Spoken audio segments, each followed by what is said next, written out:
Magandang araw, ako si Ava, at ito ang inyong balita. Kamakailan lang, ipinaabot ni Jano Gibbs ang depensa para sa streaming platform na Viva Max, na ngayon ay kilala bilang VMX, matapos punahin ni Senator Jinggoy Estrada ang platform dahil sa umano'y pornograpikong content at ang pagsasamantala sa mga aktor nito.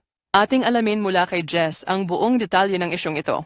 Salamat, Ana. Noong December 2024, ipinahayag ni Senator Jinggoy Estrada ang kanyang mga saloobin tungkol sa Viva Max na ngayon ay VMX at pinuna ang platform dahil sa umano'y pag-normalize ng pornographic content at ang posibleng pagsasamantala sa mga artista. Ayon kay Estrada, ang mga ganitong platform ay nagpapakita ng kahinaan ng ating mga moral values bilang isang bansa na nakatali sa mga tradisyon ng pamilya at respeto sa dignidad ng tao.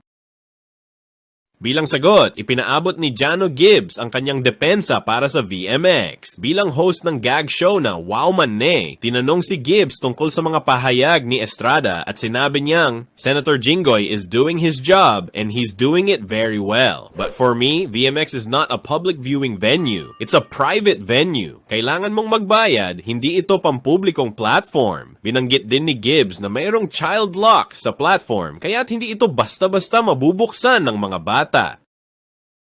Dagdag pa ni Gibbs, hindi rin naman gaanong naiiba ang nilalaman ng VMX kumpara sa mga international streaming services tulad ng Netflix. Wala namang makikita sa VMX na hindi mo makikita sa Netflix. Minsan nga mas vulgar pa yung mga content sa Netflix, ani Gibbs. Ayon din sa kanya, nakakatulong ang platform sa mga artista para magkaroon sila ng mga oportunidad na hindi nila natatamo sa mainstream na industriya.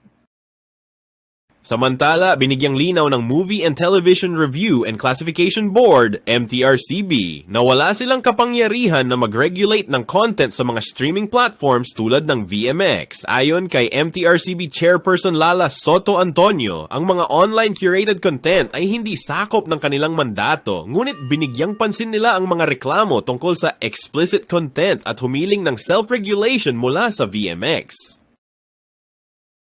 Hi guys, this is Anna Policarpio. If you find this video informative, please hit like and subscribe. Also, please share our videos. Maraming salamat po.